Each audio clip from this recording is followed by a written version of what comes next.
పత్రిజీ ప్రతిరూపం పిఎంసి ప్రతిక్షణం సత్యదర్శనం. ఈనాటి సత్యదర్శనం కార్యక్రమానికి స్వాగతం, సుస్వాగతం. సత్యంతో జీవించడం కోసం మనం ఎన్నో అద్భుతమైన విషయాలు అద్భుతమైన మాస్టర్ల ద్వారా, పుస్తకాల ద్వారా తెలుసుకుంటూ వస్తున్నాం మిత్రులారా. నేటి సత్యదర్శనంలో ఆత్మ ప్రయాణం, ఈ ఆత్మ జీవాత్మగా జన్మ తీసుకున్న తర్వాత ప్రయాణం ఎలా ఉంటుంది, మధ్యలోనే ఎందుకు ఆపేయబడుతుంది అనేటువంటి అద్భుతమైన విషయాలు ఈ ఎపిసోడ్ ద్వారా తెలుసుకుందాం. ఈ జ్ఞానం మనకు అందించడానికి మనతో పాటు ఉన్నారు పిరమిడ్ డాక్టర్ రామకృష్ణ గారు. మీరు మీ సందేహాలు కూడా మీరు అడగొచ్చు, చక్కని సమాధానాలు ఇస్తూ ఉంటారు వారు. ఇటు డాక్టర్గా, ఇటు ఆధ్యాత్మిక శాస్త్రజ్ఞులుగా రెండింటినీ కలగలిపి అన్ని రకాల అద్భుతమైన సమాధానాలతో పాటు మంచి కాన్సెప్ట్ చెప్తూ ఉంటారు. మీ సందేహాలు కూడా అడగాలనుకుంటే స్క్రోల్ అవుతున్న నంబర్ కాల్ చేసి అడగొచ్చు మిత్రులారా. నమస్కారం సార్. నమస్కారం sir. So welcome to Satyadarshanam sir. ఒకసారి బ్రహ్మర్షి పత్రిజీ గారికి ఆత్మ ప్రణామాలు తెలియజేస్తూ పిఎంసి ట్రస్ట్ సభ్యులకు, ప్రేక్షకులకు మీకు నా యొక్క హృదయపూర్వక నమస్కారాలు. నమస్కారం సార్. Okay sir. సార్, ఆత్మ ప్రయాణం. Yes sir. ఏంటి సార్ ఆత్మ ప్రయాణం? ఆత్మ అంటే విద్యుత్ అయస్కాంత జీవ రసాయనిక పదార్థం. దేవుడు అంటే, భగవంతుడు అంటే విద్యుత్ అయస్కాంత జీవ రసాయనిక పదార్థమే భగవంతుడు. మళ్ళీ రిపీట్ చేయండి సార్. విద్యుత్ అయస్కాంత జీవ రసాయనిక పదార్థం, అదే ఆత్మ. అదే దేవుడు. అదే దేవుడు. విశ్వమంతా వ్యాపించి ఉన్నది కూడా అదే. సృష్టి అంతా వ్యాపించి ఉన్న పదార్థం అది. మన లోపల కూడా ఒక చిన్న రేణువు, అంటే కంటికి కనపడినంత సూక్ష్మము. అందుకే ఆత్మను సూక్ష్మ పదార్థం అనొచ్చు. అయితే ప్రయాణం అంటే జర్నీ. ఈ భూమి మీదకి వేరే లోకాల నుంచి ఆత్మలు ప్రయాణం చేసి ఎన్నో అనుభవాలు పొందడానికి, ప్రతి జీవాత్మ కూడా పరమాత్మ కావడానికి జర్నీ చేస్తుంటాం అన్నమాట. భూమి మీదకి వస్తూ పోతూ ఉంటాయి. అయితే అందులో కొన్ని ఆత్మలు తొందరగా నేర్చుకుంటాయి, కొన్ని ఆత్మలు ఎక్కువ జన్మలు తీసుకుంటాయి, కొన్ని ఆత్మలు భూమి మీదకి వచ్చి ఎక్కువ లగేజ్ తీసుకుంటారు. అంటే అనవసరమైన విషయాలు తీసుకొని దాంట్లోనే ఆ మాయల పడి, మనసు అనే భ్రమల పడి ఎన్నో జన్మలు ఎక్కువ అనుభవించాల్సి వస్తుంది. అయితే ఈ ఆత్మ ప్రయాణంలో ఎన్నో జన్మలు భూమి మీదకి వస్తూ శరీరాన్ని వదిలిపెట్టి ఇంకో కొత్త శరీరాన్ని తీసుకోవడం, ఈ శరీరాన్ని అతి సునాయాసంగా వదిలేయడము, ఆ జీవాత్మనే శరీరాన్ని సెలక్షన్ చేసుకొని తనకు నచ్చినట్లు ఏ దేశంలో పుట్టాలి, ఏ రాష్ట్రంలో పుట్టాలి, తెల్లగనా నల్లగనా, ఎట్లా ఉండాలి, పొట్టి ఎంత, పొడవు ఎంత అనే ఆ డిజైన్ ఆత్మనే సెలక్షన్ చేసుకొని గత జన్మల సంస్కారాలను బట్టి, తను నేర్చుకోవాల్సిన పాఠాలను బట్టి, ఎలాంటి ఇంట్లో పుడితే నాకు ఈ అనుభవాలు పొందగలుగుతా, నేను పాఠాలు సరిగ్గా నేర్చుకుంటా, నా తల్లిదండ్రులు ఎవరు, భార్య ఎవరు, భర్త ఎవరు అని అజీవాత్మ ప్రయాణం చేసేటప్పుడు భూమి మీదకి వచ్చేటప్పుడు ఎంతో ప్లాన్ మీద ఒక పథకం ప్రకారం వస్తుంది. వచ్చినాక కొంత మర్చిపోయి వచ్చిన పనులు చేయకుండా వేరే పనులు చేస్తాం అన్నమాట. అందుకే చల్లకొచ్చి ముంత దాచినట్టు అట్లా అలాగా తెలంగాణ సామెత. అవును సార్. చల్ల కోసం వచ్చి ముంత దాచి ఏదేదో చెప్తూ ఉంటారు. అవును, అలా జరుగుతుంది ఇక్కడ. ఎస్, కరెక్టే. వచ్చిన పని ఒకటి, చేసే పని ఒకటి కాబట్టి సార్. మరి ఇప్పుడు భూమి మీదకి వచ్చేదే జీవాత్మ ఎదగడానికి అయినప్పుడు కొన్ని ఆత్మలు తొందరగా ఎదుగుతూ ఉంటాయి, కొన్ని ఆత్మలు సమయము, కొన్ని జన్మలు పడతాయి అన్నారు కదా. దేని మీద ఆధారపడి ఉంటుంది ఆ జన్మలు ఎక్కువ పట్టడం అనేది? కొన్ని ఆత్మలు ఇన్ఫీరియారిటీ కాంప్లెక్స్ సోల్స్ ఉంటాయి, అంటే పిరికితనం ఉన్న ఆత్మలు ఉంటాయి. సుపీరియారిటీ కాంప్లెక్స్ అంటే ఉండవలసిన కన్నా ఎక్కువ అంచనాలతో, అంటే నా అంత వాళ్ళు లేరు అనే ఫీలింగ్స్. అంటే ఆ ఆత్మ జీవాత్మగా ఉన్నప్పుడు ఉండే క్వాలిటీ అది. అంటే ఆత్మకు ఎక్కువ తక్కువ భావనలు ఉంటాయా, లేదా జీవాత్మగా ఉన్నప్పుడు వచ్చినాయి అంటారా? అవి నేర్చుకున్న పాఠాలను గత పైలోకంలో వాళ్ళు ఎలాంటి ఫీలింగ్స్ ఉన్నాయి ఆ సోల్స్కు అనే భావన బట్టి భూమి మీదకి వచ్చేటప్పుడు తక్కువ, అంటే భయపడే సోల్స్ ఉంటాయి. కొన్ని జన్మలు భయాన్ని పోగొట్టుకోనికనే రావాల్సి వస్తుంది సార్. ఒక 40-50 జన్మలు భూమి మీదకి ఆ భయాన్ని జయించాలనే ఒక శరీరాన్ని తీసుకొని మళ్ళీ ఆ భయం కొరకు భయాన్ని జయించడానికి వస్తారు. అయితే కొన్ని ఆత్మలు ఇన్ఫీరియారిటీ కాంప్లెక్స్ అంటే కొంచెం పిరికితనం. వాళ్ళు ఏం చేస్తారంటే ఎక్కువ కష్టాలు, సమస్యలు, పెద్ద పెద్ద రోగాలు తెచ్చుకో ఆ సోల్స్, తక్కువ చిన్న చిన్న అనుభవాలు. మనం ఎంతమంది చూస్తున్నాము మన ఇంట్లో కానీ బయట కానీ, చాలామంది కొంచెం పిరికి కింద ఉంటారు. అంటే మేము చేయలేము, మా చేత కాదు, ప్రతి చిన్నదానికి కూడా భయపడుతుంటారు వాళ్ళు. ఆ సోల్స్ అన్నీ ఎక్కువ టైం తీసుకుంటుంది నేర్చుకోవడానికి. ఇప్పుడు స్కూల్కి పోయే పిల్లలు కొంచెం మంచిగా చదువుకునే వాళ్ళు ఉంటారు, కొంతమంది చదువుకొని వాళ్ళు కూడా ఉంటారు, అంటే ఇంట్రెస్ట్ లేని పిల్లలు. అంటే జీవాత్మగా వచ్చినాక వాళ్ళ సాధనను వాళ్ళ ఇంట్రెస్ట్ని బట్టే ఉంటుంది తప్ప ఇంకేం కాదు. ఏం కాదు, మీరు కరెక్ట్. జీవాత్మగా వచ్చి వాళ్ళ సాధనే అంతే సార్.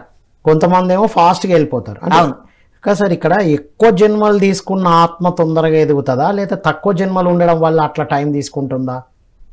ఎక్కువ జన్మలు తీసుకుంటేనే మనకు ఎక్కువ నాలెడ్జ్ వస్తుంది. ఇప్పుడు కొంతమంది ఫాస్ట్గా ఎదుగుతున్నారంటే జన్మలు ఎక్కువ తీసుకొని ఉంటారా? కొంతమంది స్లో ఉన్నారంటే జన్మలు తక్కువ ఉన్నాయంటారా? ఎట్లా తీసుకోవాలి దాన్ని మనం? ఇప్పుడు మీరు అన్నట్లు తొందరగా నేర్చుకునే వాళ్ళు కొన్ని సోల్స్ ఆ పూర్ణాత్మను బట్టి ఉంటాయి, పూర్ణాత్మ యొక్క శక్తిని బట్టి ఉంటాయి. లేదంటే ఇతర లోకాల నుంచి వచ్చిన సోల్స్ ఉంటాయి, పూర్ణాత్మ నుంచి కాదు, వేరే గ్రహాల మీదకి వెళ్ళి వస్తాయి. లేదంటే జంతు స్థాయి నుంచి వచ్చిన ఆత్మలు కూడా ఉంటాయి. జంతు స్థాయి నుంచి వచ్చిన ఆత్మలు తొందరగా నేర్చుకోరు వాళ్ళు. తమో గుణము రజోగుణం అట్లా స్టార్టింగ్ నుంచి జన్మలు తీసుకోవాల్సి వస్తుంది. పూర్ణాత్మ నుంచి వచ్చిన సోల్స్ ఉంటాయి కదా, అవి తొందరగా దానికి అవకాశం ఉంటుంది. ఆల్రెడీ ఆ పూర్ణాత్మకు నాలెడ్జ్ ఉంది కాబట్టి అవి రిలీజ్ చేసిన ఆత్మలు కొంచెం స్పీడ్గా నేర్చుకునే ఛాన్స్ ఉంటుంది వాళ్ళకు. మీరు అన్నట్లు ఎక్కువ తక్కువ ఎందుకుందంటే, ఇప్పుడు మన తల్లిదండ్రులు ధైర్యం వాళ్ళు ఇప్పుడు ఎమ్మెల్యే ఇంట్లో పుట్టిండు అనుకో కొడుకు, ఎమ్మెల్యేకు కొడుకు పుట్టిండు, వాని దగ్గర కొంత పొలిటికల్ నాలెడ్జ్ ఉంటుంది. ఎందుకంటే అట్లాంటి ఇంట్లో పుట్టిండు కాబట్టి. వేరే మామూలు రాజకీయము అనుభవం లేని ఇంట్లో పుట్టిన వాళ్ళకు తక్కువ ధైర్యము అట్లా ఉంటుందన్నమాట ఆ సోల్కు. అంటే ఇప్పుడు జీవాత్మ ఈ జన్మలో బాగా డబ్బు హోదా పేరు ప్రతిష్ట ఉన్న ఇంట్లో కొంతమంది వస్తారు, కంప్లీట్ ఏమీ లేని దాంట్లో కొంతమంది వస్తారు. అంటే ఇప్పుడు ఈ రావడం ఎక్కడ జన్మ తీసుకోవాలనేది ఎలా నిర్ణయించుకుంటారంటారు? ఎందుకు ఆ నిర్ణయం చేసుకుంటారు? ఇప్పుడు బీద ఇంట్లో ఉండడానికి కారణం ఏంటంటే ఆ సోలు పోయిన జన్మల దాన ధర్మాలు చేయకపోవడము, ఇతర గురించి ఆలోచించకపోవడము, ఏమన్నా ఇతరుల వాళ్ళవే వీళ్ళు దోసుకోవడము, వాళ్ళని ఆర్థిక ఇబ్బందులు లేకుండా చేయడము, డబ్బులు తీసుకొని ఇవ్వకుండా ఉండడము, ఆ కర్మ సిద్ధాంతాన్ని బట్టి నెక్స్ట్ జన్మల అలాంటి సోల్స్ తక్కువ స్థాయిలో ఉన్న బీద ఇంట్లో పుట్టడము, నాలెడ్జ్ లేని ఇంట్లో పుట్టడము అట్లా జరుగుతుంది. కొంత దాన ధర్మాలు చేసి బాగా పబ్లిక్ గురించి ఆలోచన చేసి ప్రాపంచిక సేవ చేసిన సోల్స్ కొంచెం ధనవంతుల ఇంట్లో పుట్టడం జరుగుతుంది. అంటే డైరెక్ట్ ధనవంతుల ఇంట్లో పుడతారు వాళ్ళు ఏం పని చేయరు వాళ్ళు, అంతే గోల్డెన్ స్పూన్ అంటారు కదా. ఇప్పుడు ఎగ్జాంపుల్స్ చిరంజీవి కొడుకు కానీ సినిమా యాక్టర్ల పిల్లలు ఉండరు, వాళ్ళు ఆల్రెడీ ధనవంతుల ఇంట్లో పుట్టిండు, ఎన్టీ రామారావు కొడుకులు కానీ అట్లా జరుగుతుంది. కొన్నిసార్లు ఈ జన్మల ధనం బాగా సంపాదించుకొని మంచి ఇంట్లో పుట్టి మళ్ళీ మాయల పడి డబ్బులు ఎవరికి ఇవ్వకుండా ఎవరి గురించి ఆలోచించకుండా సేవ చేయకుండా చనిపోతే మళ్ళీ వచ్చే జన్మలో బీద ఇంట్లో పుడుతుంది. ఈ ధనవంతులు కూడా ఇప్పుడు అదే ప్రశ్న. అవును, ధనవంతులుగా ఉన్న వాళ్ళు ఇంతకు ముందు చేసి ఉంటారు మంచి కార్యాలు, ఇప్పుడు అందులో పుట్టారు. ఇప్పుడు ఎవరి గురించి ఆలోచించకుండా స్వార్థంతో ఉన్నప్పుడు మళ్ళీ అవును సార్ రోల్ రివర్స్ అవుతుందా? అవుతుంది. ఎందుకంటే పుణ్యం అయిపోయినాక పుణ్యలోకాల నుంచి మళ్ళీ భూమి మీదకి రావాల్సి వస్తుంది. పుణ్యం అయిపోయింది వాళ్ళది, పుణ్యం అయిపోయింది, చేసుకున్న గత జన్మలు చేసుకున్న పుణ్య ఫలితం అయిపోయింది. ఇప్పుడు నెక్స్ట్ మళ్ళీ తక్కువ ఇంట్లో పుట్టాల్సి వస్తుంది.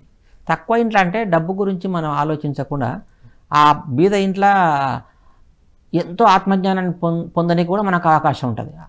అక్కడనే తొందరగా నేర్చుకునే అవకాశం ఉంటుంది. వినయంతో ఉండడం, ప్రేమాభిమానాలతో ఉండడము, ఆ కష్టాలను ఎదుర్కోవడం, ఎదుటి వాళ్ళ కష్టాలను అర్థం చేసుకునే తీరు, ఇవన్నీ అక్కడ ఆ పాఠాలు బాగా నేర్చుకోవచ్చు. అంతే కదా సార్. ఎవరు కష్టపడి ఎదిగిన వాళ్ళకే ఆ కష్టం తెలుస్తుంది కదా. 100%. ఇప్పుడు మోడీ టీ అమ్ముకునేవాడని చెప్తారు మనకు, చిన్నగా ఉన్నప్పుడు చాయ్ కొట్టు పెట్టుకున్నాడు అంటే వాళ్ళకి అర్థమైంది డబ్బు మంచి చెడ్డది ఎట్లా ఉండాలి జనంతో అనేది. ఆ నాలెడ్జ్ వచ్చింది కాబట్టి వాళ్ళంత పర్ఫెక్ట్గా ఉండగలుగుతారు. ఇట్లా ఆల్ రైట్. సో అంటే ఇప్పుడు ఎన్ని జన్మలు తీసుకున్నాం ఏంటి పక్కన పెడితే ఇప్పుడు జీవాత్మగా భూమి మీదకి వచ్చాం. అవును. ఇప్పుడు జీవాత్మగా భూమి మీదకి వచ్చినప్పుడు ఏం చేయాలి? ఇప్పుడు ఇవన్నీ మర్చిపోయినాం కదా, అవన్నీ గుర్తు తెచ్చుకున్నాం. ఎలా గుర్తు తెచ్చుకున్న తర్వాత ఏం చేయాలి? కొన్ని గత జన్మల సంస్కారాలు వాసనలు బలంగా కన్నా ఉంటే నీవెంత గుర్తు తెచ్చుకున్నా వాళ్ళు ఒప్పుకోరు, వాళ్ళు చేయవలసిన పనులు చేసిపోతారు వాళ్ళు. కొన్ని సోల్స్ ఒకవేళ స్పిరిచువల్గా ఎదగాలని చెప్పి వచ్చిన సోల్స్ అన్నీ మర్చిపోయి సరియైన సాంగత్యంలో ఉండకుండా కొంచెం బ్యాడ్ హ్యాబిట్స్కి లోనయ్యి అట్లాంటి సోల్స్ ఏదైనా స్పిరిచువల్గా వచ్చినప్పుడు తొందరగా ఎదగడానికి అవకాశం ఉంది. ఇప్పుడు వాల్మీకి గత జన్మలైన మహర్షి అయిన అయితే మర్చిపోయి దొంగతనానికి అలవాటు అయ్యిండు. ఎవరో ఒక ఋషి వచ్చి నీవు ఈ పని చేయడం కరెక్ట్ కాదు కదా, నీవు ఇంటికి వెళ్ళి ఈ పాపాలు వాళ్ళు మోస్తారా అడుగు అంటే లేదన్నప్పుడు ఆయన చూడండి ఎంత తొందరగా రియలైజేషన్ అయ్యిండు.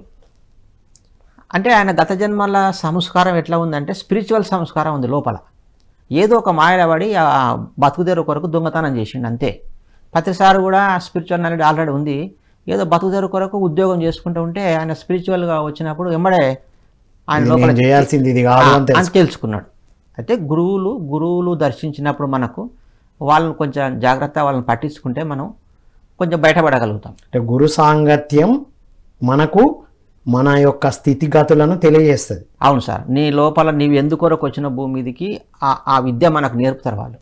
కానీ సార్ కొంతమంది మనం అందుకే వచ్చినామని కొంత స్ఫురణ ఉన్నా లేకపోయినా కొంతమంది అసలు గురువుల దగ్గరికే రారు. ఇప్పుడు మన ఎగ్జాంపుల్ మనం పత్రిజీ దగ్గరకు వచ్చి పత్రిజీతో కలిసి జీవించి సారు మాటలు వింటూ సారు ఉన్నప్పుడు సాధన చేస్తూ ఉన్నాం. ఇంకా మనకు తెలిసిన వాళ్ళు ఎంతోమంది రావాలని మనం ఎంతో నిజంగా కృషి చేశాం, రాలేదు. అసలు రాలేదు, వచ్చినా దూరం వెళ్ళిపోతూ ఉంటారు. ఎందుకంటారు? ఎగ్జాంపుల్ ప్రతిసారి అన్న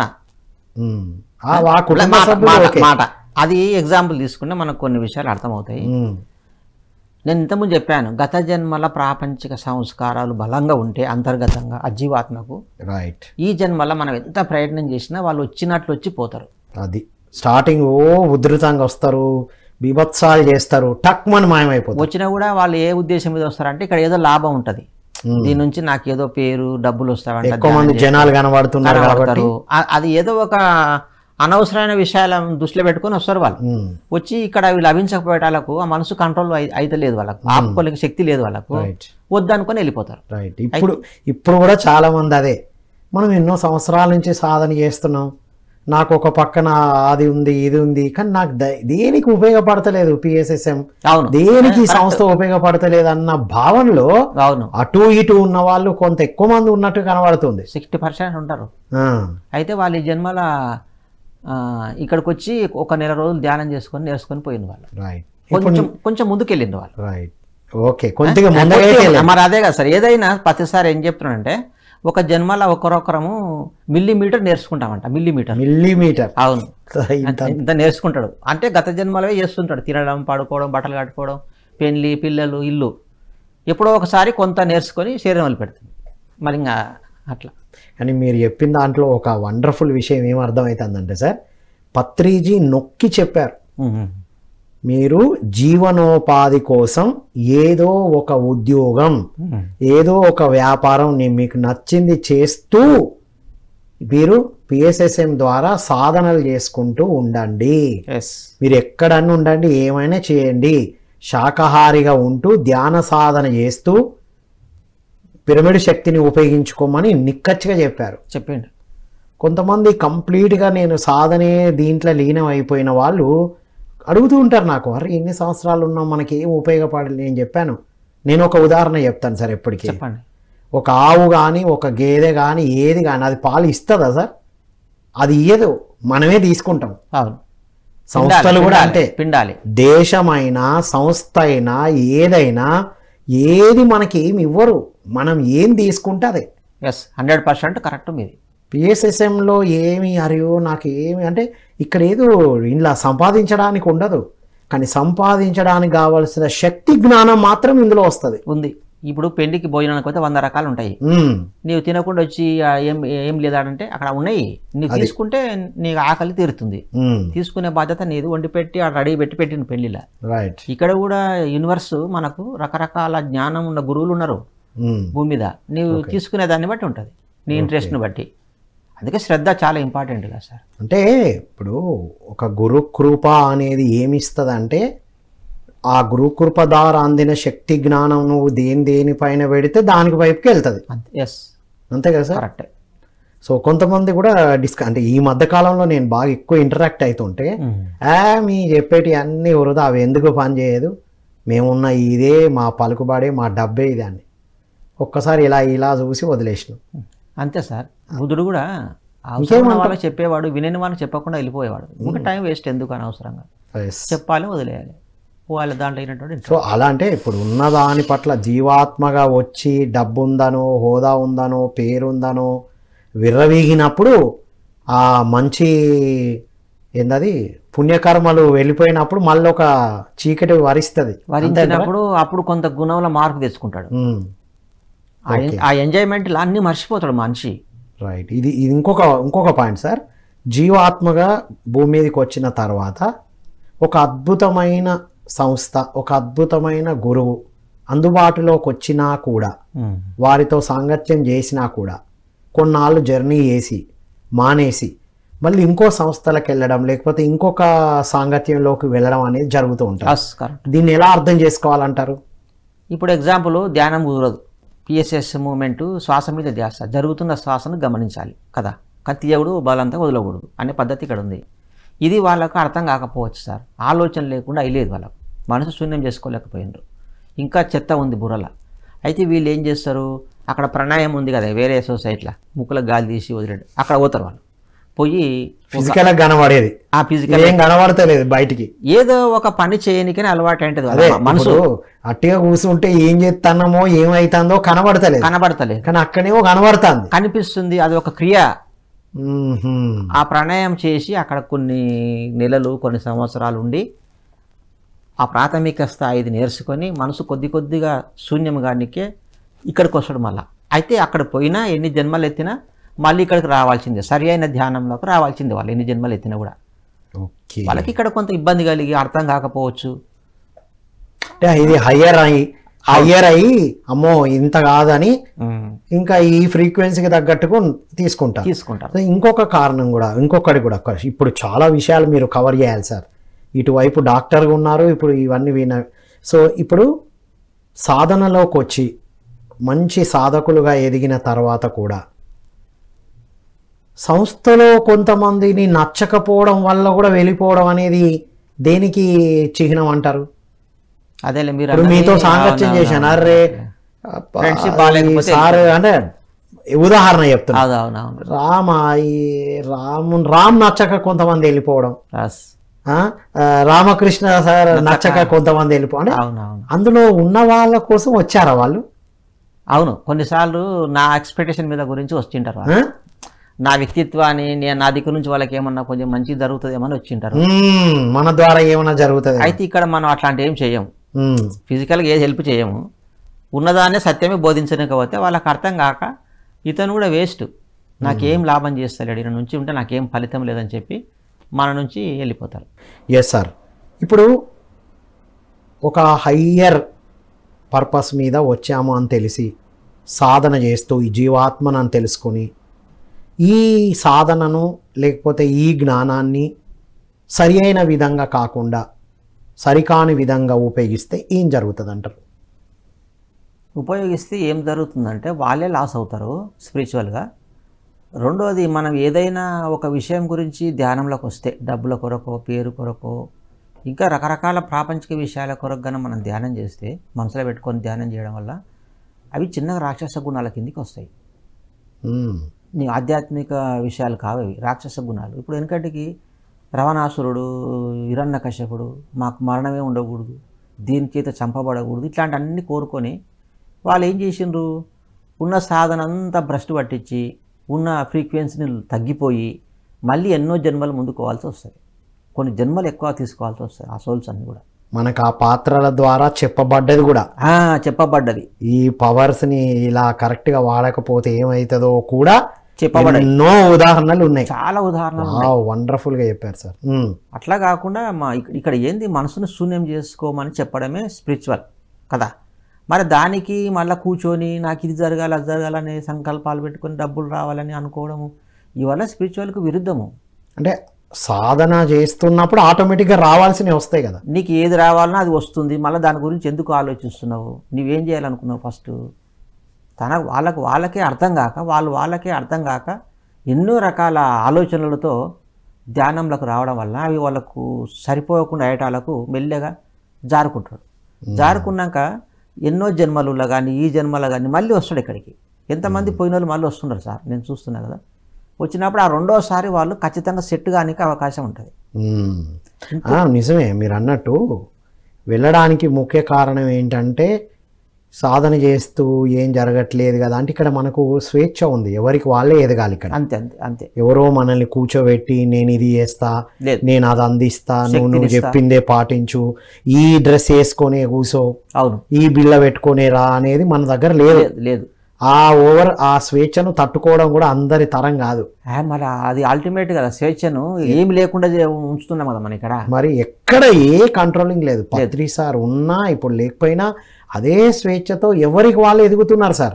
ఒకవైపు ఎంత వీలైతే అంత జ్ఞానం శక్తి ఒకవైపు పెరుగుతుంటే ఇంకొక వైపు అరే డిసిప్లిన్ ఉండాలి అది ఉండాలని కోరుకునే వాళ్ళు పెరుగుతున్నారు. అవును, మంచిగా ఉండాలి, డిసిప్లిన్ ఉన్న వాళ్ళ దాంట్లో ఉంటున్నారు ఎక్కువ మంది. ఇది ఏం చేస్తుంది అంటే చెత్త తీసేస్తుంది. రాను రాను రాను రాను చెత్త అంతా పోయి క్వాలిటీ మాస్టర్స్ మిగిలి వీళ్ళు ఏం చేస్తారంటే పత్తిసార్లాగా ప్రచారం చేస్తారు. చేసి పబ్లిక్కు ఈ రెండు విషయాలు అందజేస్తారు, శాకాహారం గురించి ధ్యానం గురించి సరి అయిన విధానంలో. ఓకే, ఏదో డబ్బుల కొరకు ఇంకా ఏదో వస్తుందనే కాకుండా పూర్తిగా నిర్గుణత్వంలో ప్రజలకు ఈ మెసేజ్ తీసుకుపోతాం. మరి జీవాత్మ ఇప్పుడు ఆధ్యాత్మిక సాధనలోకి వచ్చిన తర్వాత వెళ్ళిపోవడం, ఇక బాడీని చాలించడం అనేది వాళ్ళ నిర్ణయమైనా వర్క్ అయిపోయినప్పుడు వెళ్ళిపోతూ ఉంటారా? ఎవరు కూడా ఆ సోలు, ఆ జీవాత్మ అన్ఎక్స్పెక్టెడ్గా శరీరాన్ని వదిలిపెట్టదు. మీకు తెలియకుండా మీరు బట్టలు వదిలిపెట్టారు, మీకు తెలియకుండా మీ మీద డ్రెస్ బయటకు పోతుందా? మీరు ఒక రూమ్లోకి వెళ్ళి ఈ డ్రెస్ తీసేయాలి, కావాల్సుకొని తీసి అటేసి కొత్త డ్రెస్ వేసుకుంటారా, ఎట్లా లుంగి కట్టుకుంటారా, అది మీ ఇష్టం. అట్లే జీవాత్మ కూడా అన్ఎక్స్పెక్టెడ్గా బాడీ వికెట్ చేయదు. ఒక ప్లాన్ మీద ఒక పథకం ప్రకారము నేను వచ్చిన పని అయ్యిందని కొన్ని సోల్స్, నేను వచ్చిన పని జరగలేదు వెళ్ళిపోదాము ఇంకా అనవసరంగా ఎందుకు ఉండాలి ఇక్కడ అని కొన్ని సోల్స్. అంటే ఎటు తిరిగి ప్లాన్ ప్రకారమే తన బాడీ వికెట్ చేస్తుంది సోలు. ఏ సోల్ అయినా, నీవు ఆధ్యాత్మిక సోల్స్ ఉన్నా ప్రాపంచిక సోల్స్ అయినా అట్లా బాడీ వికెట్ చేస్తారు. ముందుగానే ప్లాన్ మీదనే ఎట్లా గుండె జబ్బా, యాక్సిడెంటా, లేకుంటే ఇంకేమైనా జబ్బు తెచ్చుకోవాలన్నా తనకు తానుగా సృష్టించుకుంటుంది ఆ సోలు. బాడీ ఏ జబ్బుతో వదిలిపెట్టాలి, ఎట్లా వదిలిపెట్టాలి అనేది నిర్ణయం ఒక 6 months నుంచే ప్రిపేర్లు అయి ఉంటుంది. మనం ఒక ఊరికి పోవాలంటే అప్పుడే వెళ్ళిపోము. ఒక ఇప్పుడు అనుకోని ఇట్లా టక్ మనం పోము. మీరు ఎప్పుడు 3 రోజుల కింద చెప్పిండ్రు. అవును, సోమవారం పొద్దున్న నేను అట్లా సార్ 3 రోజుల కింద చెప్పిండ్రు ఈ సోమవారం పొద్దున వస్తున్నా డైరెక్ట్ స్టూడియోకి వస్తాను. అట్లా నా ప్లాన్ మీద వచ్చిండ్రు. ఏదో అగుడుసోడు ఎక్కడో ఇక్కడ ఏం రాలేదు, అట్లా జరిగితే పనులు జరగవు. ఈ సోలు కూడా ఒక ప్లాన్ మీద తన పూర్ణాత్మ సందేశాలు అందుకొని అన్ని విషయాలు తెలుసుకొని పైలోక వాసులతో ఆ రాత్రి నిద్రలా కలిసి తన బాడీ తన వికెట్ చేస్తుంది. అయితే మీరు పుట్టింది చనిపోయింది గొప్ప కాదు, మీరు పుట్టినప్పటి నుంచి చనిపోయే వరకు ఆ బాడీ వికెట్ చేసే వరకు మీరు ఎంత నేర్చుకున్నారు అనేది ఇంపార్టెంట్. ఎంత జ్ఞానం నేర్చుకున్నాం, ఎంత సాధన చేశాం. పుట్టుక సంబంధం లేదు, బాడీ వికెట్ చేసే సంబంధం ఉంది. మనం ఎంత స్పిరిచువల్గా ఎదిగినాము, ఎన్ని పాఠాలు నేర్చుకున్నా అనేది చాలా. వెళ్ళిపోయే ముందు ఎంత ఆధ్యాత్మికంగా ఎదిగామనేది కొలమానం. పుట్టింది సంబంధం లేదు, అందరు పుడతారు. పుట్టినప్పుడు అందరూ అదే అంటారు మహానుభావులు, పుట్టుక ఒక సంఘటన, మనది కూడా సంఘటన, మహానుభావులది కూడా ఒక సంఘటనే. పత్రి సార్ది అయినా అబ్దుల్ కలాంది అయినా ఒక సంఘటన లాగా జరిగింది. కానీ ఒక చావు మాత్రం ఒక చరిత్ర. అంటే వాళ్ళ ఉన్నతితో పాటు ఎంతో మంది ఉన్నతికి ఉపయోగపడి వెళ్ళారు. వాళ్ళు సొంతంగా నేర్చుకుని ఉండొచ్చు కొన్ని పాఠాలు మంచిగా. ఇప్పుడు మీరు అన్నది అబ్దుల్ కలాము సైంటిస్ట్, ఆయన యోగి, ఆయనకు ధ్యానం తెలుసు, ఆయన శాకాహారి, వెజిటేరియన్, ధ్యాని, మళ్ళీ సంసారం లేదు, అట్లా లేకున్నా కూడా ఆయన గొప్పగా సైన్స్ను అందరికీ అనుభవం గురించి ఒక నాలెడ్జ్ తీసుకొచ్చిపోయింది. ఆయన కొన్ని మంచి ప్రవచనాలు కూడా ఉన్నాయి. అంటే ఆయన జన్మ ధాన్యం చేసుకొని పోయిండు, శరీరం వదిలిపెట్టాలి. ఇప్పుడు సార్ సాధన లేక ముందుకి సాధన వచ్చిన తర్వాతకి జీవాత్మలో ఎలాంటి మార్పులు చూస్తాం? అసలు ఏ మార్పులు చూస్తే మనం సరిగ్గా ఆత్మ ప్రయాణంలో ఉందని తెలుస్తుంది? ఫస్ట్ మాట వాకును బట్టే స్పిరిచువల్ నాలెడ్జ్. ఆ జీవాత్మ ఏమన్నా పాఠాలు నేర్చుకున్నదే, ఎటువంటి పాఠాలు నేర్చుకున్నాడు, ఆయన స్థితిగతులు ఏంది, ఆయన యోగే, ఋషే, అప్పటికి ఇప్పటికి ఏంటి తేడా అనేది వాక్కు ద్వారానే మాటల ద్వారానే తెలుస్తుంది. వేరే దాంట్లో తెలియదు సార్. నేను మనసులో ఏమేమో అనుకున్నా, నీకేటో తెలుస్తుంది సార్. అవును, నీ చేతలు నా ముందు నేను ఎక్కడో చేసుకుంటా కాబట్టి అది కూడా తెలియదు. ఒక వాక్ ద్వారానే సత్యం తెలుసుకోవచ్చు ఎదుటి వ్యక్తిని గురించి. అంటే ఎలాంటి వాక్కులు మాట్లాడితే ఎదిగిన సోల్ లాగా ఉంటుంది? ఇప్పుడు సపోజు ఇప్పుడు నేను మిమ్మల్ని కలిసిన, మీరు నన్ను ఏం అడుగుతున్నారు? ప్రాపంచిక విషయాలు అడుగుతలేరు. సంసారం ఎట్లా చేసినావు, నీ పిల్లలు ఉండరా, భార్య ఉందా అని అడుగుతలేరు. ప్రాక్టీస్ ఎట్లున్నదని అడుగుతలేరు. ఏం జరుగుతుంది సార్, ఇప్పుడు ఎట్లున్నది, ప్రచారం ఎలా ఉంది, అవి అడుగుతున్నా. ఆత్మజర్ని గురించి అడుగుతున్నా. ఏ పుస్తకము చదువుతున్నారు, అవును, ఎంత సాధన చేస్తున్నారు అని అడుగుతున్నా. అట్లా అడిగినప్పుడు మీ స్థితి నాకు అర్థం అయిపోతుంది. ఓ ఎస్, మీరు అన్ని ప్రాపంచిక విషయాలు అడిగిన అనుకో సార్, బాగున్నారా సార్, అట్లా బాగున్నారా సార్, అట్లా పిల్లలు బాగున్నారా, అక్కడ మేడం బాగుందా, బిడ్డ పెళ్లి చేసిండ్రా, ఇవి అడుగుతారు వాళ్ళు. అంటే సాధకులు కూడా ఈ ప్రశ్నలు అడిగితే ఇక ఎక్కడ ఉన్నారో వాళ్ళకి తెలుసుకోవాలి. దీన్ని బట్టి మనం అండర్స్టాండింగ్ చేసుకోవాలి. ఏం సార్ బిడ్డ పెళ్లి ఎప్పుడు చేస్తారు సార్? నన్ను విలకపోతివి, నాకు చెప్పకపోతే, ఇట్లాంటివి కూడా కొన్ని అడుగుతుంటారు మనల్ని. ఇవల్ల టక్కున గుర్తుపడతారు. జీవాత్మ అంటే సాధన లేకముందు జీవాత్మ అని ఎవరు తెలుసుకుంటారు సార్? నేను శరీరమే అని తెలుసుకుంటాను. అంతే సార్, ఎస్ కరెక్ట్. జీవాత్మ అని తెలుసుకున్న వాళ్ళు ఆధ్యాత్మిక విషయాలు మాట్లాడతారు. వాళ్ళు బాగున్నావా లేదు, ఇక లేదు, ఏ విషయం పదమే లేదు. అవును, బాగున్నారా సార్, ఎలా ఉన్నారు, మౌనంగా ఉంటాడు. మౌనం నవ్వుతే సరిపోతుంది కదా మిమ్మల్ని చూసి. అదే కదా, అంతే కరెక్ట్. ఇద్దరు యోగులు కలుసుకుంటే మౌనంగా ఉంటారంట వాళ్ళిద్దరు. అంతే, ఆ మౌన భాషనే రీచ్ అవుతుంది. సో ఇది ఫస్ట్ లెవెల్. మాటను బట్టి వాళ్ళ సాధన విషయాలు తెలుస్తాయి. అందుకే పత్రిక సార్, నోటి వాక్కులు, నోటి మాటలే నుడితి మీద రాత. అవును, జాగ్రత్తగా మాట్లాడమన్నారు. Yes, wonderful sir. ఇప్పుడు మరి జీవాత్మ నేను ఇందుకోసమే వచ్చాను, ఈ పని చేయడానికే వచ్చాను అని ఎలా తెలుసుకోవడం? ఒకటి మెడిటేషన్ ద్వారా తెలుసుకోవచ్చు.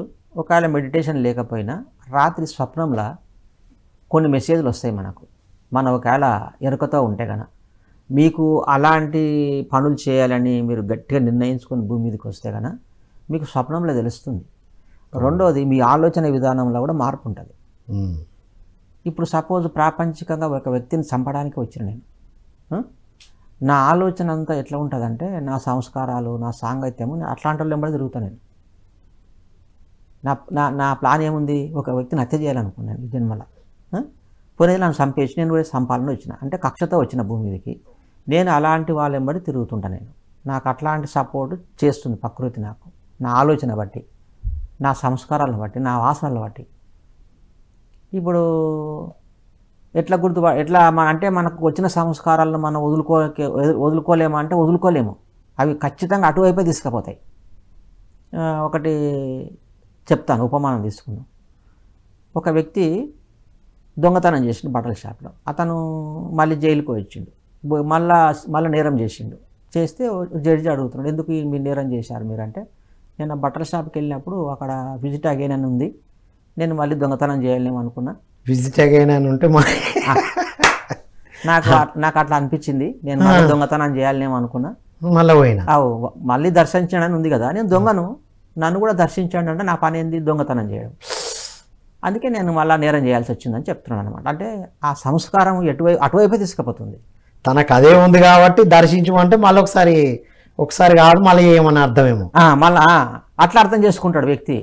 వాని సంస్కారాలకు, గత జన్మల నాలెడ్జ్ని బట్టి వాని ప్రయాణం అలాగే జరుగుతుంది అనమాట. ఇప్పుడు సాధకులు ఇటువైపు వచ్చారు, నేను సాధన చేయడం, జ్ఞానం పెంచుకోవడం, ప్రచారం చేయడానికి వచ్చాను అని తెలుసుకున్న వాళ్ళు, పర్పస్ ఆఫ్ లైఫ్ తెలిసింది సార్, ఇది అందించడమే అని. ఇప్పుడు స్పిరిచువల్గానా నేను ధ్యానం చెప్పడానికి వచ్చినా అని తెలిసిపోయింది. తెలిసినప్పుడు బయటికి వెళ్ళలేకపోతున్నారు, చేయలేకపోతున్నారు వర్క్. అప్పుడు సాధన పెంచుకోవాలి, ఆలోచన ఉంది కానీ దానికి సరిపోయిన శక్తి, ఎనర్జీ, ఆ బుర్ర కూడా ఉండాలి కదా. అది సాధన, జ్ఞానం కూడా పెంచుకోవాలి. నాకు యుద్ధం చేయాలని ఆలోచన వచ్చింది కానీ నా దగ్గర ఆ విలువిద్య ఉండాలి కదా, నైపుణ్యత. అది ఎవరిస్తారో అది పోయి నేర్చుకోవాలి. వావ్, సాధనకు శక్తి తీసుకుంటాను కానీ జ్ఞానం పెంచుకోవాలి. ఇంకొకటి, భూమి మీద నీవెంత కృష్ణుడైనా బుద్ధుడైనా మర్చిపోతాం, మామూలు వ్యక్తులాగా తిరుగుతుంటాం మనం. అందుకే రాముడు 18 ఏళ్ళ వయసులో దుఃఖం వచ్చి ఇంట్లో కూర్చుంటే దశరథ మహారాజు ఎందుకు ఏడుస్తున్నాడు రాముడు అని చెప్పి వాళ్ళ వశిష్ఠ మహర్షిని పిలిచి అతని దగ్గరికి పోమని చెప్పిండు. లోపలికి వెళ్తుంటే వశిష్ఠుడు అడుగుతున్నాడు రాముని, మీరెవరు అని అడిగిండు. అంటే రాముడు ఏం చెప్పి నేను ఎవరినో తెలుసుకునికని మీ దగ్గరకు వస్తున్నా అంటున్నాడు. నాకు తెలియదు ఎవరినో, నేను కన్ఫ్యూజ్లో ఉన్నా, బాధలో పడుతున్నా, నేను మీ దగ్గరకు వస్తే నేను ఎవరినో మీ ద్వారా నేను తెలుసుకుందామని వచ్చినా అని చెప్తున్నాను అన్నమాట రాముడు. ఎందుకు? అతని లోపల అటువంటి సంస్కారం ఉంది, నేను ఎవరిని తెలుసుకోవాలని సంస్కారం ఉంది కాబట్టి దాని గురించి బాధపడుతుండే. దాని గురించి లోపల అంతర్గతంగా వ్యధ ఉంది. అది ఎవరి దగ్గరకు పోలే, ఒక గురువు దగ్గరకు పోతే తెలుస్తుంది. బీపీ పెరిగిందంటే డాక్టర్తో పోవాలి. మా ఎగ్జాంపుల్ తీసుకుందాం. అంటే వాని అంతర్గతంగా భయాన్ని బట్టి, ఆయన ఆలోచనను బట్టి ఈ ప్రకృతి అటువైపు తీసుకుపోతుంది మనం. సో మనం ధ్యాన సాధన చేసినప్పుడే మన సంస్కారాలను మనం అర్థం చేసుకుంటాం, ఎటువైపు వెళ్ళాలో నిర్దేశితం జరుగుతుంది అంటారు మీరు. 3 hours తక్కువ చేయకూడదు మెడిటేషన్ ప్రతిరోజు. అవును, 3 గంటలు మనసును శూన్యం చేసుకోగలిగితే 3 hours నీవు చేయవలసిన పని నీకు పూర్తిగా అర్థమవుతుంది, నీకు శక్తి కూడా ఉంటుంది. రైట్ సార్, ఈ ధ్యాన సాధన చేస్తున్నాం రైటే. అహింసాయుతంగా ఉండడం అంటే కేవలం శాకాహారిగా మారడం ఒక్కటేనా, ఇంకా మిగతా ఏమన్నా పాటించాలా సాధకులు, ఈ జీవాత్మ అని తెలుసుకున్న వాళ్ళు? శారీరకంగా మానసికంగా ఇతరులను ఇబ్బంది పెట్టకూడదు, తను కూడా ఇబ్బంది పడకూడదు. ఓన్లీ మనుషులనేనా? ఇంకా మనుషులను, జంతువులను కానీ, పక్క వాళ్ళను కూడా, చెట్లను కానీ, పూలు తెంపకూడదు. అవి ఒక వృక్షాన్ని కూడా తన ఆలోచన ప్రకారం ఆ పుష్పాలు పూసింది, అది మనం తీసుకొని చెవులను ఇక్కడ తల మీద పెట్టుకోకూడదు. అది తన అందం కోసం పూసింది ఆ పుష్పాలను. అంటే సాధకులు పూలను కూడా తెంపరాదు, పూల గడ్డి పరక కూడా తెంపడు ఒక మహాజ్ఞాని. ఓకే. దాంతో ఆయనకేం పని దాని మీద? ప్రతిదీ ఎదుగుతుంది కదా భూమి మీద, దాని ఎదుగుదల ఆపినట్టే కదా. అవును. అంటే సాధన లేకముందు ఎన్నో చేసాం, ఈవెన్ మనం కూడా చేసాం, తోరణాలు కట్టాం, పూలదండలు పెట్టాం, ఓకే. ఇప్పుడు జ్ఞానం వచ్చినాక ఎందుకు చేయాలో తెలిసింది. కొన్ని మీరు మన వృక్షాల విషయానికి వచ్చినప్పుడు పండ్లు ఉన్నాయి, ఫ్రూట్స్, అవి పక్షులకు మనకు తినడానికి అవి ఇస్తున్నాయి. అవి ఉట్టిగా ఏం పూసలేవు, అవి పండ్లు తినేటివి, మన ఫుడ్ కోసం, మన ఆకలి కొరకు ఇచ్చినవి. తినే వెజిటేరియన్స్ ఉన్నాయి కొన్ని, కూరగాయలు, ఆకుకూరలు, పండ్లు, వాటి నుంచి మనకేం కర్మ అంటుకోదు, వాటి నుంచి మనకేమి పాపం తగలదు. ఓకే. ఒక చెట్టును పీకి అక్కడ పడేసి నీకు అనవసరంగా దాన్ని కాల రాయకుండా నీ అవసరం కొరకు, నీ ఆకలి కొరకు, నీ ఆకలి తీర్చడానికి అవి ఇస్తున్నప్పుడు వాటికి కూడా ఎదుగుదల ఉంది. మనం తినడం వల్ల, మనం తీసుకొని తినడం వల్ల మరి ఇంకొక 2 ఇస్తాయి, అది సంపూర్ణం అవుతుంది. ఒక చెట్టు సంపూర్ణం అవ్వడం కోసమే మనకు అన్ని ఇస్తుంది, ఆక్సిజన్ ఇస్తుంది. సార్, ఈ పూల మీద, చెట్ల మీద, పండ్ల మీద అవగాహన ఉంది సార్. ఈ సాధకులందరికీ అర్థం కావాల్సింది పూలను ఎందుకు తెంపరాదు. పూలు ఆ చెట్టు తన అందం కొరకు, తన ఆలోచన ప్రకారమే తను సృష్టించుకున్నది, తను పూసింది ఆ పూలను. రైట్. మనం తెంపకూడదు, దాని అందం పోతుంది. అది చూడడానికి, ఆహ్లాదంగా ఉండడానికి, మన లోపల ఒక మంచి పాజిటివ్ వైబ్రేషన్ రానికినే ఒక అందచందాల కొరకు ఆ పుష్పాలు పూస్తుంది చెట్టు. ఏదైనా ఇవాళ పూస్తుంది, ఇలా అంటది, రేపు మళ్ళీ పడిపోతుంది, మళ్ళీ కొత్త దాన్ని పూస్తుంది. అంటే హెవీగా పూలు ఉన్నాయి. ఇప్పుడు కంప్లీట్ పూల మీదనే డిపెండ్ అయిన వాళ్ళు ఉన్నారు, పూలు అమ్ముకునే వాళ్ళు. వాళ్ళకు కొంచెం చెడు కర్మ వస్తుంది, దాని నుంచి మనసు ప్రశాంతంగా ఉండకపోవచ్చు. నేనైతే చదివింది విన్నది ఏంటంటే సార్, జంతు వధ ద్వారా ఎంత కర్మ ఉంటుందో పూలను తెంపినా కూడా అంతే కర్మ ఉంటుంది అనేది నేను తెలుసుకున్నాను. అంటే ఒక జ్ఞానం వచ్చిన తర్వాత. మనం జ్ఞానం రాక్ గురించి ఇక్కడ మనం ఒకటి గుర్తుపెట్టుకోవాలి, రాయి రప్పకు శక్తి తక్కువ ఉంది, ఆలోచన కూడా చాలా తక్కువ ఉంటుంది. చెట్లకు కొంచెం ఎక్కువ ఉంది, క్రిములు కీటకాలకు ఎక్కువ ఉంది, జంతువులకు ఆలోచన విధానము ఇంకా ఎక్కువ ఉంది, మానవునికి ఇంకా ఎక్కువ ఉంది. అయితే మనము రాయి రప్పలను చంపుతాం. రాయి చనిపోవడం ఏంటంటే అది పరంపరం అయిపోవడం, దంచితే మెత్తగా పొడిలాక అయింది సార్, రాయి చచ్చిపోయింది, అది జీవం లేనట్లు. దాన్ని మనం అట్లా చేయడం వల్ల ఎలాంటి కర్మ ఉండదు. ఎందుకంటే దానికి ఇంద్రియాలు లేవు, దానికి ఆలోచన విధానం లేదు. ఇక్కడ నుంచి చెట్లకు వచ్చినప్పుడు చెట్లలో కూడా పెద్దగా ఎనర్జీ లేకుంటుంది వాటికి, దానికి ఇంద్రియాలు లేవు చెట్లకు. మనం దాన్ని ఏమన్నా చంపినా కర్మ చాలా తక్కువ ఉంటుంది అన్నమాట. అక్కడ నుంచి ఇంకా క్రిములు కీటకాలను చంపితే అది దాంట్లో పిల్లలు గుడ్లు పెట్టడం, పిల్లలను సాకడము, మేత తీసుకొచ్చి పెట్టడం ఉంది కదా, వాటిని చంపితే కొంచెం ఎక్కువ, జంతువులను చంపితే ఇంకా ఎక్కువ. మొత్తం మీద ఆ ఎదిగే వాటి ఎదుగుదలనైతే ఆపుతున్నాం మనం. అవును, అది చెట్టునైనా, రాయినైనా, పువ్వునైనా, దేన్నైనా ఎదుగుదలను ఆపుతున్నట్టే. కాస్త కూస్తో కొద్దినన్నా ఆపుతున్నాం మనం కదా. ఇప్పుడు ఇంకా ఫైనల్గా మీరు ఇంకొక ఆన్సర్ కూడా చెప్పాలి. ఒక సీనియర్ మోస్ట్ మాస్టర్గా పత్రిదితో సహా ఇప్పుడు కొత్తగా వచ్చే సాధకులకు తెలియక పూలు ధరించినప్పుడు సీనియర్ మాస్టర్స్ క్లాసెస్ చెప్తున్నప్పుడు వాళ్ళకి చెప్పాలా వద్దా? చెప్పడమే మన ధర్మం. 100% చెప్పాలి. ఇంకోటి పూలదండలు మార్చుకోవడం. పూలదండలు మొన్నటిదాకా అయితే పత్రి సార్ కూడా వేశారు. ప్లాస్టిక్వే తీసుకురామంటున్నారు సార్. అంటే కొన్ని డిజైన్ చేస్తారు కదా, అవును, నేచురల్ కావు, అవును, అసహజమైనవి. రైట్. అవి తెచ్చి మార్చుకుంటే అయిపోతుంది. ఆ చెట్లకు తెంపుకొచ్చి దాన్ని ఆనందాన్ని చెడగొట్టుకొని నీవేమో ఆనందపడుతున్నావు సార్. అది వేరు సంగతి సార్. కానీ ధరించడం కోసమే నేర్చుకోవడానికి వచ్చిన వాళ్ళందరూ పూలు ధరిస్తూ వచ్చినప్పుడు క్లాసులలో ఉన్నప్పుడు చెప్పాలే, వాళ్ళని పుష్పాలు తెంపకుండా చేసే బాధ్యత మన మీద ఉంది. అదే కదా అహింసాయుతంగా జీవించడం అంటే. అది కూడా చిన్నది, అది కూడా చిన్న కర్మ కిందికి వస్తుంది. Yes sir. అందులో కూడా ఆత్మ ఉందని చెప్పిన ఏకైక గురువు Brahmarshi Pitamaha Patriji sir. 100% sir. Wonderful sir. So చివరగా మీ మెసేజ్ సార్ ఈరోజు. ఆత్మ ప్రయాణంలో మన ఈ భూలోకంలో ఎన్నో ఆశలు మనసుల మాయలబడి నాకు ఇది కావాలి, అది కావాలి, ఇంకా బిజినెస్ చేయాలి, ఇంకో ఉద్యోగము, రియల్ ఎస్టేట్ దందలు, గోల్డ్ వ్యాపారాలు, ఇట్లా ధ్యానంలోకి వచ్చిన వాళ్ళకు కూడా ఇవి పోయలేవు. నేను చూస్తున్నా. ఈ వల్ల ఏమవుతుందంటే లగేజ్ అవుతుంది ఆత్మకు. ఇప్పుడు మీరు రైల్లో పోతున్నారు, జర్నీ చేస్తున్నారు, ఒక 10 పెట్టెలు 10 మంది పిల్లలు మీకు ఉంటే మీకు ఎంత ఇబ్బంది అవుతుంది జర్నీలో? కష్టం. అదే ఒక పెట్టే ఒక పాప ఉందనుకోండి, మీకు సులభంగా అవుతుంది కదా. అట్లే ఈ ఆత్మ ప్రయాణంలో కూడా ఇది ఒక రైలు లాంటి జర్నీ. ఇది ఆత్మకు వస్తుంది పోతుంది. అట్లాంటప్పుడు మన భూమి మీద ఉండే లగేజ్ మొత్తం ఈయన పడేసిపోవాలి మనం చచ్చిపోయాడు. పత్రికారు ఆ విషయం తెలుసుకొని ఖర్చిపు మాత్రమే పెట్టుకున్నాడు జేబులో. ఈ లగేజ్ నాకు వద్దురా భూలోకం. ఆయన చూసి మనం నేర్చుకోవచ్చు. అంతే. ఎన్ని నిర్మాణం చేశారు, ఎన్ని ట్రస్టులు పెట్టి, డబ్బు లేకపోయినా 26,000 పిరమిడ్స్ వచ్చినాయి. ఆయన దగ్గర ₹1 లేదంటే ఆయన సంకల్ప శక్తి ద్వారా అన్నీ వస్తాయి సార్ మనకు. వండర్ఫుల్. మనం మైండ్ ఉపయోగించుకుంటే sir. Thank you so much sir. Okay sir, thank you sir. నమస్తే. ఇది మిత్రులారా ఆత్మ ప్రయాణం. జీవాత్మ అని మనం తెలుసుకున్న తర్వాతనే ఎక్కువ బాధ్యతాయుతంగా ఉండాలి. సాధకులే మరింత బాధ్యతాయుతంగా ఉండాలనేదే మనం డాక్టర్ రామకృష్ణ గారి ద్వారా తెలుసుకున్నాం మిత్రులారా. ఎంత మనం దీనికోసం మన పర్పస్ ఆఫ్ లైఫ్ తెలుసుకున్న తర్వాత దాని వైపుకు ఉండడం. కొత్త వాళ్ళకి తెలియనప్పుడు మన pyramid spiritual societies movement cardinal ప్రిన్సిపల్స్లో ధ్యానము, అహింసాయుతమైన జీవనము, పిరమిడ్ శక్తిని ఉపయోగించడం, నాన్ వాయిలెన్స్ గురించి చాలా బాగా చెప్పారు పత్రిజీ. అంటే శాకాహారులుగా మారుతున్నా కూడా తోరణాలను, పూలను ఇబ్బంది పెట్టడాలు, ఇవన్నీ వద్దని చెప్పిన గురువుకే దండలేయడాలు.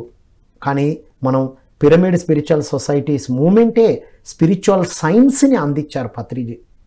వారు చెప్పినట్టు మనం పర్పస్ ఆఫ్ లైఫ్ తెలుసుకున్న తర్వాత ఎంత పర్పస్ ఆఫ్ లైఫ్కి కనెక్ట్ అయితే అంత సునాయసంగా మన ఆత్మశక్తితో జ్ఞానంతో వెళ్తాం. ఎంత లగేజ్ పెంచుకుంటే అంత టైం పడుతుంది అనేది చెప్తున్నారు. అండ్ తెలుసుకున్న వాళ్ళందరం కూడా మిగతా వాళ్ళకు చెప్పాలి. అది వాళ్ళ పర్సనల్ కదా. మనం పిరమిడ్ స్పిరిచువల్ సొసైటీస్ మూమెంట్లో క్లాస్ చెప్తున్నామంటే వాళ్ళ పర్సనల్ కాదండి. పత్రి సార్ ఫస్ట్ డే అనే చెప్పారు, ముందు శాకాహారిగానే ఉండండి. వాళ్ళు అది నిర్ణయించుకుంటేనే అక్కడ కూర్చుంటారు, లేకపోతే లేదు. ఆ తర్వాత ధ్యాన సాధన గురించి, ధ్యానం గురించి చెప్తాం. అయితే శాకాహారం అంటే అహింసాయుతంగా ఉండడం. చెట్లను, ఆకులను, తోరణాలను, పూలను కూడా మనం ఎలాంటి హింస చేయకుండా ఉంటాము అనేదే పిరమిడ్ స్పిరిచువల్ సొసైటీస్ మూమెంట్ ద్వారా బ్రహ్మర్షి పితామహ పత్రిజీ 40 సంవత్సరాలుగా మనకు అందించారు. మన ఆత్మ ప్రయాణం మనం తెలుసుకున్న వాళ్ళందరం ప్రపంచానికి అందించడమే ఇంపార్టెంట్. క్లాసులు చెప్పేటప్పుడు ఇది ఖచ్చితంగా మనం అందించడం ఇంపార్టెంట్ అనేది సీనియర్ మాస్టర్ ద్వారా మనం తెలుసుకున్నాం మిత్రులారా. కాబట్టి ఇవన్నీ ఆచరిస్తూ ఉన్నతంగా ఎదగాలని కోరుకుంటూ ఇలాంటి అద్భుతమైన కార్యక్రమాలు అందిస్తున్న పిఎంసికి, పిఎంసి ట్రస్ట్కి సహాయ సహకారాలు అందిస్తున్న ప్రతి ఒక్కరికి కృతజ్ఞతలు. మరో కార్యక్రమంలో మళ్ళీ కలుద్దాం. అంతవరకు సెలవు. Thank you all.